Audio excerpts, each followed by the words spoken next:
रात का समय था और गुंजन ट्रेन में अकेले सफर कर रही थी।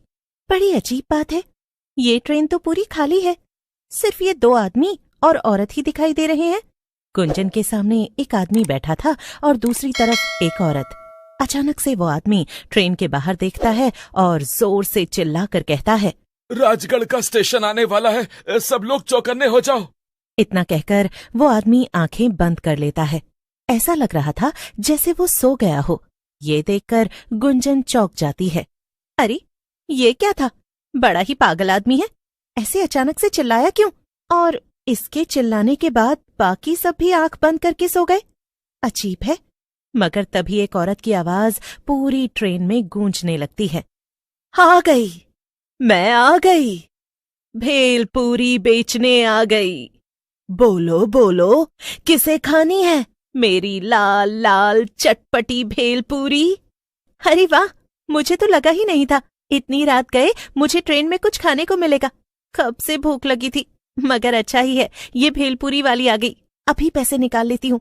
गुंजन जैसे ही पर्स में से पैसे निकालने लगती है तो उसके सामने बैठा आदमी आंखें खोलते हुए गुस्से में कहता है, भेलपूरी वाली से कुछ मत लेना, वो भेलपूरी खिलाकर तुम्हें ट्रेन से उठा ले जाएगी। हाँ, भेलपूरी मत खरीदना। वाकई में बड़ा अजीब आदमी है, कैसी बहकी बहकी बातें कर रहा है। अरे मुझे भूख लगी है तो मैं भेलपूरी क्यों ना लूं? हाँ, बड़ा आया।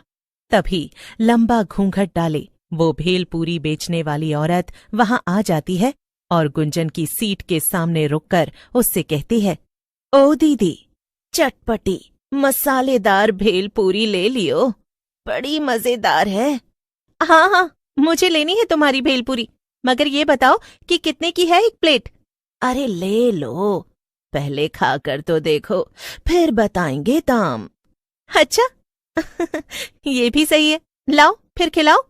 गुंजन औरत के हाथ से भेलपूरी ले लेती है और खाने लगती है। वाह, अरे वाह वाह, क्या भेलपूरी बनाई है, मजा ही आ गया। और ये पागल आदमी मुझसे कह रहा था कि मैं भेलपूरी ना खरीदूं। अच्छा अब बताओ इसके पैसे कितने हुए? लेकिन वो औरत कुछ नहीं कहती, उल्टा जोर जोर से डरावनी हंसी हंसने लगती है।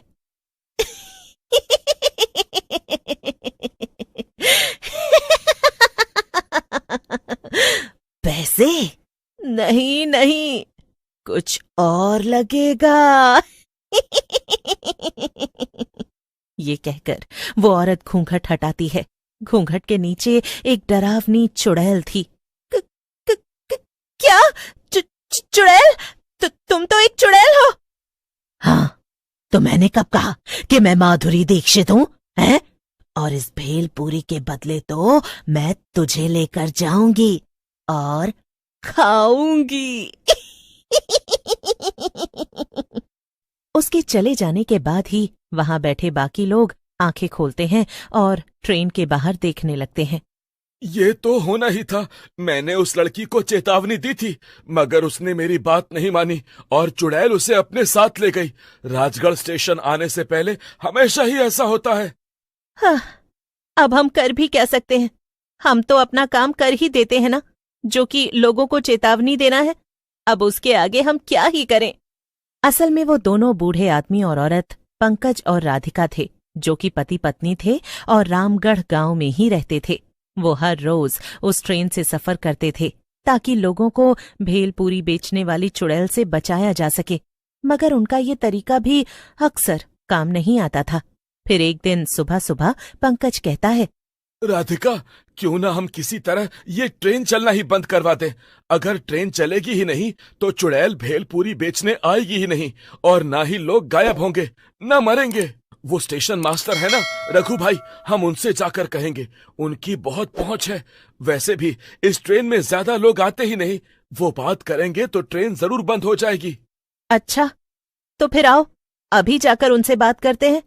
रघु सिर्फ स्टेशन मास्टर ही नहीं था, बल्कि गांव का सबसे अमीर आदमी भी था। उसकी दूसरे गांवों और शहरों में खूब पहचान थी।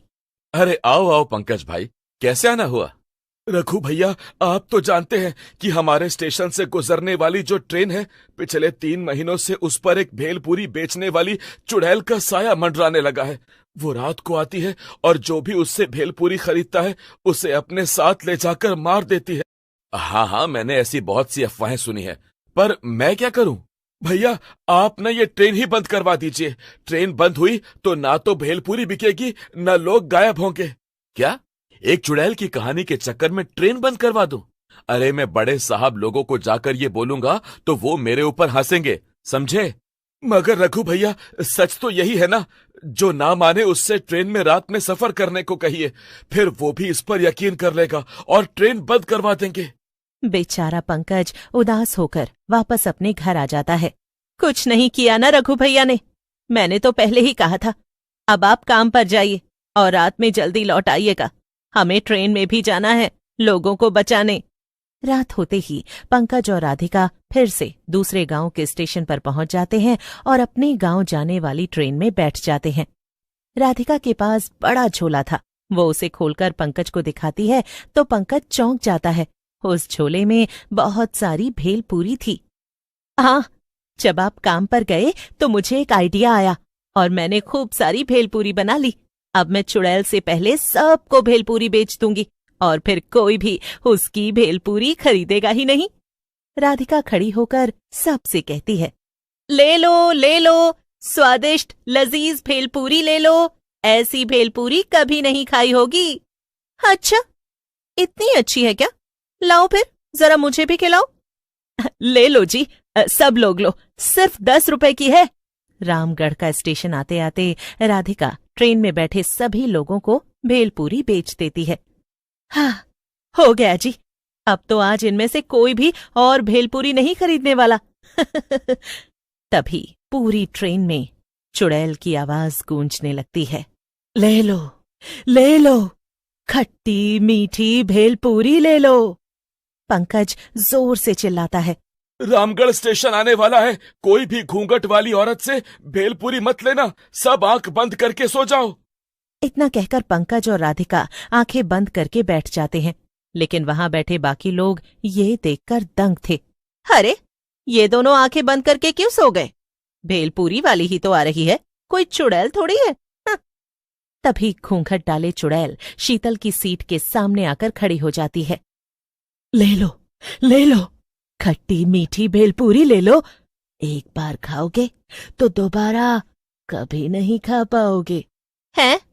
क्या मतलब? मेरा मतलब, एक बार मेरी भेलपूरी खाओगे तो दोबारा कहीं और से नहीं खाओगे। हाँ, वैसे तो हम पहले ही भेलपूरी खरीद चुके हैं, मगर तुम अपनी भेलपूरी की इतनी तारीफ कर रही हो तो खिला ही दो। हाँ, लीजिए ना।